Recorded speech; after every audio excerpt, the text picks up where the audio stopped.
তো কাহিনীর শুরুতে আমাদের একটি হাসপাতালের দৃশ্য দেখানো হয়, যেখানে পাওয়া নামে একটি ছেলেকে দেখা যায়। সে হাসপাতালের মর্গে কাজ করে এবং লাশের দেখাশোনা করে। আজকে মর্গে একটি মেয়ের লাশ আসে, যে ছিল স্পেনের একজন অভিনেত্রী। মেয়েটির নাম ছিল অ্যানা ফিটেজ। পুরো স্পেন এই অভিনেত্রীর জন্য পাগল ছিল, কিন্তু আজ এই মহিলার মৃতদেহ পাওয়ের সামনে পড়ে আছে। পাও অ্যানা ফিটেজের একটা ছবি তুলে নেয় এবং তার বন্ধুদের কাছে পাঠিয়ে দেয়। এরপর দেখা যায় এই হাসপাতালের নামও গোপন রাখা হয়েছে, কারণ এখানে তার ভক্তরা ভিড় জমাতে পারে। মূলত অ্যানা ফিটেজের লাশ গত রাতে একটা পার্টিতে ওয়াশরুমে পাওয়া গেছে।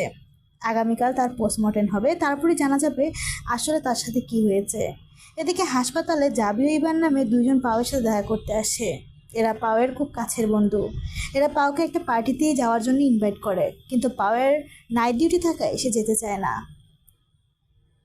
পরে পাও ইভান জাবির সাথে পার্কিং লটে চলে যায় এবং আমরা দেখি তারা ড্রিঙ্ক করছে। পাওয়ের মাথায় যখন নেশা চড়ে বসে, সে অ্যানা ফিটেজের সম্পর্কে বলতে শুরু করে। ইভান পাওকে জোর করতে থাকে যে সে অ্যানাকে দেখতে চায়, তবে পাও তাকে না করে দেয়, কারণ এটা হাসপাতালের নিয়মের বিরুদ্ধে। এতে পাওয়ের চাকরিও চলে যেতে পারে, কিন্তু ইভান তাকে বারবার জোর করছিল। অবশেষে পাও রাজি হয়ে যায়। পাও ইভান ও জাবিকে নিয়ে মর্গে চলে আসে আর একটা লাশ দেখিয়ে বলে এটা অ্যানার লাশ। ইভান ও জাবি খুব এক্সাইটেড হয়ে লাশের থেকে কাপড় সরায় আর দেখে এটা একটা বৃদ্ধ মহিলার লাশ। তারা খুব ভয় পেয়ে যায়। পরে তারা বুঝে এটা পাওয়ের করা মজা ছিল। তারপর তারা পাওকে বকতে থাকে। কিছুক্ষণ পর পাও আরেকটা লাশের সামনে যায় এবং বলে এটা অ্যানার লাশ। ইভান তাড়াহুড়ো করে কাপড় সরায়, দেখে এটা সত্যি অ্যানার লাশ। সে এনাকে দেখে খুবই উত্তেজিত হয়ে যায়। স্পেনের সবচেয়ে সুন্দর অভিনেত্রী তার সামনে পড়ে আছে, সে জীবিত থাকুক বা মৃত। ইভান পাও জাবিকে বলে সে অ্যানার সাথে শারীরিক সম্পর্ক করতে চায়, কিন্তু জাবি ইভানকে বারবার মানা করতে থাকে, কারণ কোনো মৃতের সাথে এমন অসভ্য কাজ করা উচিত নয়।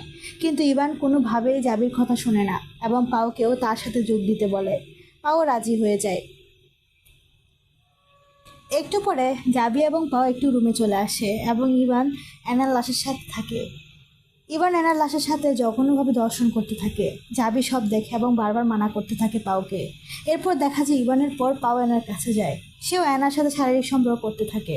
তখনই দেখা যায় অ্যানার চোখ খোলা, কিন্তু সব জানার পরেও অ্যানা নড়াচড়া করতে পারছিল না।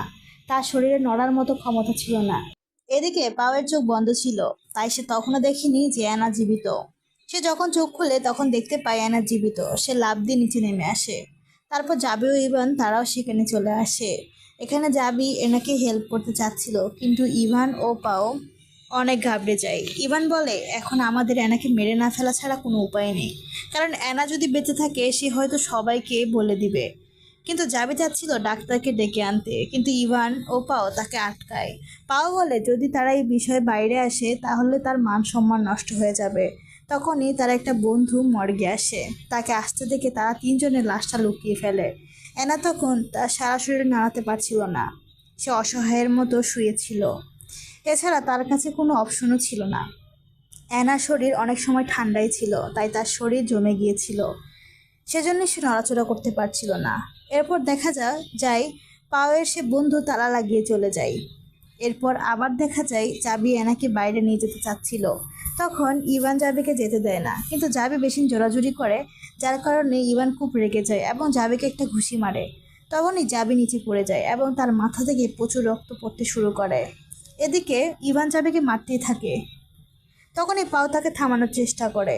ইভান যখন বুঝতে পারে যে সে রাগের মাথায় কি করেছে, তখন সে খুব ভয় পেয়ে যায়। ইভান তখন জাবির কাছে ক্ষমা চায়, কিন্তু তাতে কোনো লাভ হয় না, কারণ জাবি তখন অচেতন হয়ে যায়।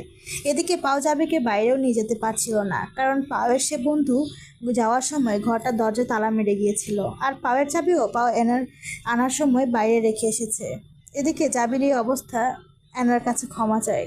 সে বলে যে আমি তোমাকে কোনো সাহায্য করতে পারলাম না। এরপর ইভান আর পাও রক্ত মুছতে শুরু করে। একটু পর পাওয়ের আরেকটা বন্ধু আসে।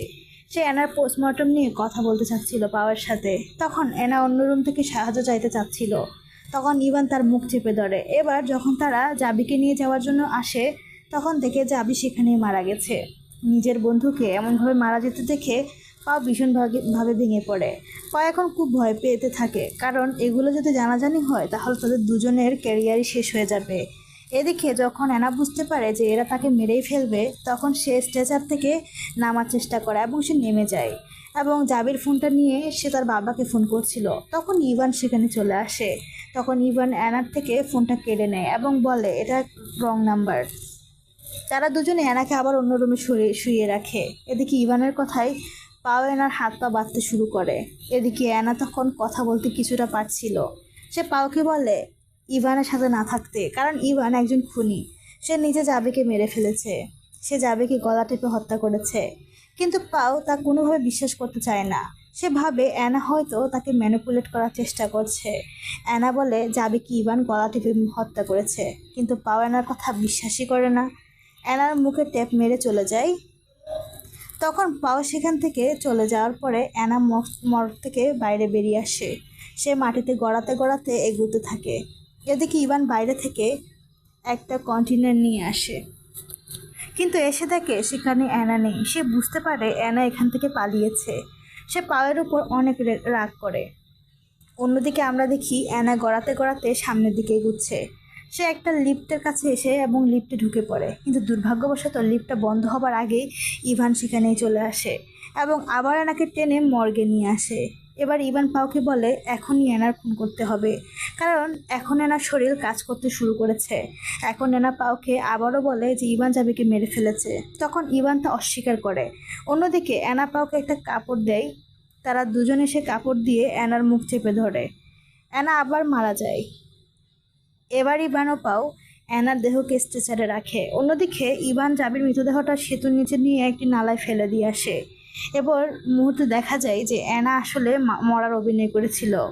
আসল ব্যাপারটা হলো এখানে পাও অ্যানাকে সাহায্য করছিল। তারপর ইভান আর পাও দুজনে মর্গ থেকে বেরিয়ে যাচ্ছিল, কিন্তু ইভানের মনে পড়ে যে সে তার ওয়ালেটটা সেখানেই ফেলে এসেছে।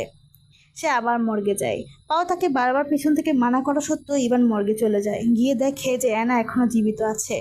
এটা দেখে ইভান পাওয়ের ওপর ভীষণ রেগে যায়। তখন সে পাওকে গলা টিপে ধরে এবং মেরে ফেলার জন্য ঠিক উপরের দিকে তুলে। তখনই পেছন থেকে অ্যানা ইভানের উপর আক্রমণ করে এবং ইভানকে মেরে ফেলে। পাও যখন অ্যানার কাছে জিজ্ঞেস করে যে কেন সে ইভানকে মেরে ফেললো, ঠিক তখনই অ্যানা পাওয়ের পেটে কাঁচে ঢুকিয়ে দেয়। এতে পাও গুরুতরভাবে আহত হয়। শুধু তাই নয়, অ্যানা বারবার পাওয়ের শরীরে কাঁচে দিয়ে আঘাত করতে শুরু করে। মূলত পাও অ্যানাকে ধর্ষণ করেছিল। এসব কিছুর জন্য পাও অনেকটা দায়ী ছিল। পাও যদি কাউকে কিছু না বলতো, কাউকে কিছু না জানাতো, তাহলে হয়তো এমনটা হতো না। তাই অ্যানা তার ধর্ষণের প্রতিশোধ নিল পাওয়ের থেকে। তো বন্ধুরা, আজকের সিনেমার গল্পটি কেমন লাগলো তা অবশ্যই জানাবেন এবং সাবস্ক্রাইব করে লাইক করে আমার পাশেই থাকবেন। এরকম আরও নতুন নতুন ভিডিও আমি অবশ্যই নিয়ে আসবো। তো আজ এই পর্যন্ত, সবাই ভালো থাকবেন। আল্লাহ হাফেজ।